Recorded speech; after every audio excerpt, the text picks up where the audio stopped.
Good fucking morning. Just woke up. I woke up to this fat ass fucking booking. Look at this. $5,000 during the slowest fucking season of the year. 5K for a month. We up, baby. Hey, just park anywhere.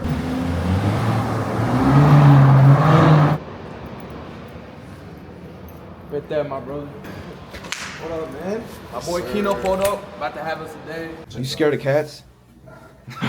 Who's scared of cats? Some people are, bro. Where's the cat? She'll pop up. This cat is yours. Yeah, it's like ours basically, but she's just a little luxury chill cat. You feel me? They're visiting family. I'm Egyptian, but I was there visiting family. Also, I was there to hire a virtual assistant. So this guy that I was hiring, so he basically runs all the back end. I used to use Walk.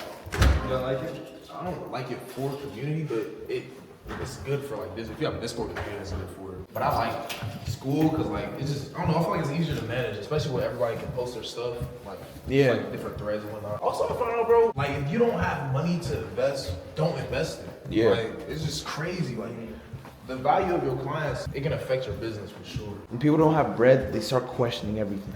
Those are the ones that give you the hardest times, bro. I know. But the ones with the money, they're like, all right, straight up payment. All right, they say, hey, here's the cheese. Let's get it going. I tell them on the call, I'm like, I don't even want you to the mentorship if you're not gonna be dedicated, if you're not gonna put in work. And I don't want people that can't make decisions. So if you can make a decision, I want you in there. If you can't, you know, it's probably not for you type of stuff. Of course, bro.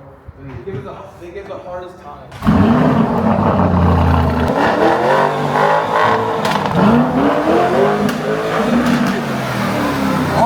All stock, baby. I don't know why I'm For some reason not open. I didn't want to yank on it. Oh, yeah. I want to know before that.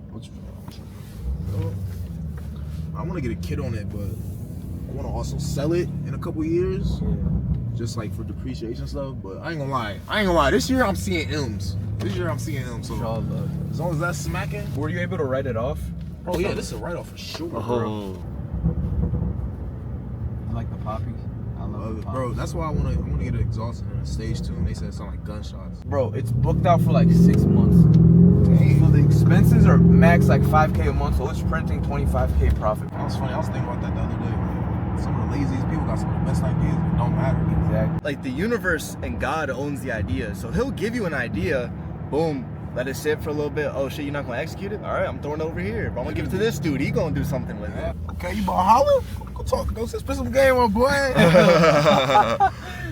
Keep the strap on you just in case. Yeah, dude. You ain't have to tell me that. Come on, nah. The glizzy. Gotta keep the glizzy tuck type shit. Hey, you should let him knock on your door. That's your little shawty. What's to this place? Yo, what's good though? You want to get if Chicken you like plate. lamb and chicken, get the mixed platter, bro. This shit's gas. If you like spicy, get spicy. Gotta get the S class first.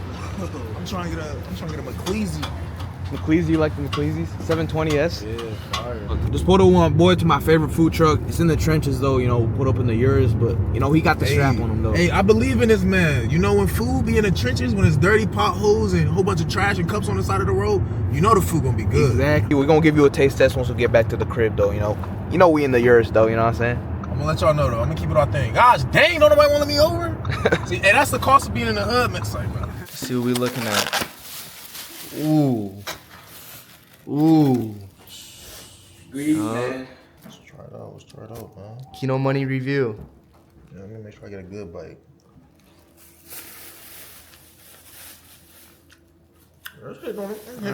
Bro, you ever see that video of this dude that's like, takes a little bite, he's like, he smokes his galaxy gas, he's like, this shit good.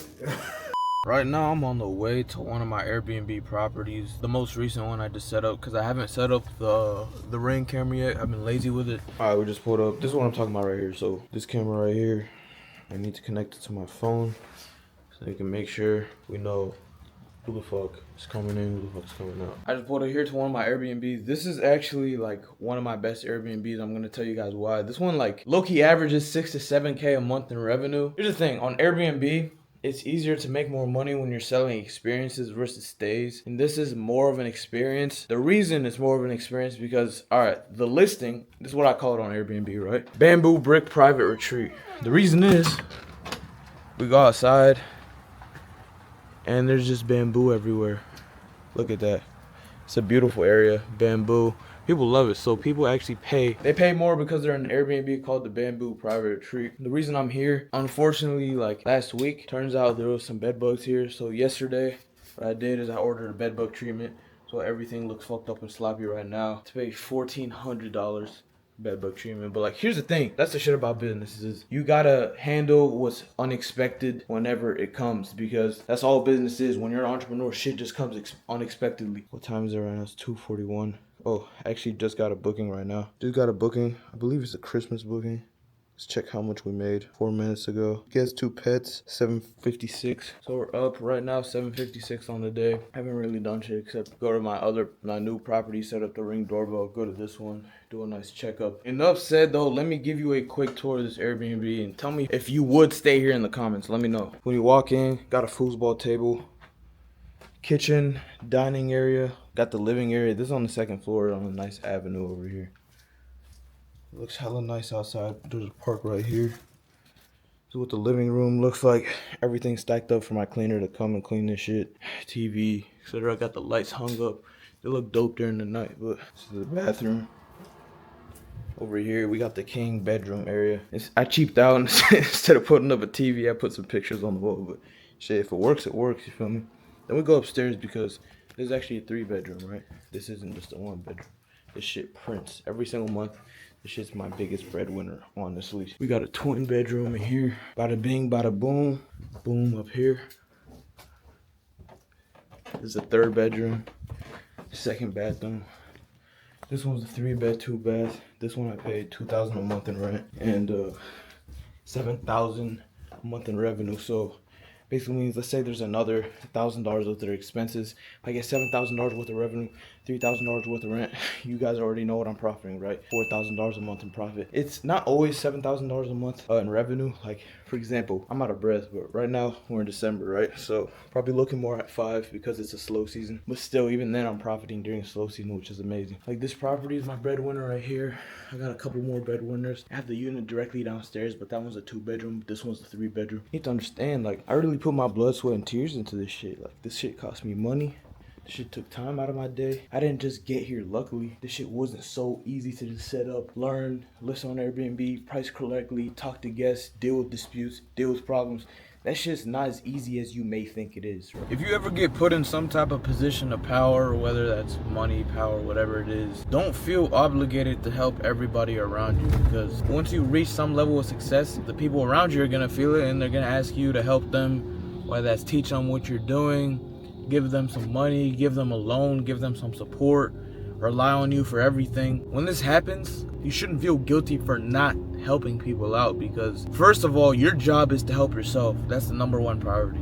Focus on yourself, help yourself. Then once you're stabilized and you help yourself, then you can start maybe helping people out, whether that's mentoring somebody or helping them financially. Realistically, you should not be letting anyone rely on you for financials except if they're your parent. But even if they're your parent, right, they can't just send my son's making money now, I don't have to do anything, I can just lay on my ass. Yes, that will apply if your parent did everything they could possibly do for you when you were little and they actually took care of you and did what they were supposed to do. If your parent didn't take care of you growing up and they're asking for a handout once you got some bread, just like your friends, why would they deserve a handout when they weren't there helping you build what you already built? What you built is yours, not anyone else's. This world is hard. Everything in this world is hard. Nothing comes easy. And just even like waking up in the morning at the right time is hard. Whether if you have money, if you don't have money. Just don't think money's just gonna make your life better, 100% better, and everything's gonna change and everything's gonna be good and it's gonna be sunshine and rainbows and you're never gonna face adversity. That's bullshit. Every time I drive through downtown and OSU and University area, bro, that shit just opens my eyes and tells me exactly what the fuck I don't want. I don't want to bop. I don't want to be in school. I don't want to be walking mindlessly like these people right here every single day. What are you even doing, my guy? Everyone's just walking, mindlessly scrolling through their phones, scrolling through videos, looking at people want to live their dream life. And I'm saying all this shit and I got a fucked up windshield right now, but story behind that is it cracked and I didn't really want to fix it because it doesn't really bother me, and I'm too lazy to because I have my other car. I don't really give a fuck about fixing this windshield. But shit, bro, I need to get some food. I'm about to get some food right now. Bitches are walking naked in the street even though it's 35 degrees outside. Unfucking believable. Our generation's gone to shit.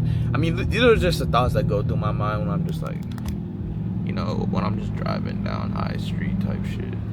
Like, what the fuck is she doing, bro? Like, what are you even doing, bro? Where you walking to? Where you going? How you doing? You feel me? Like, what the fuck?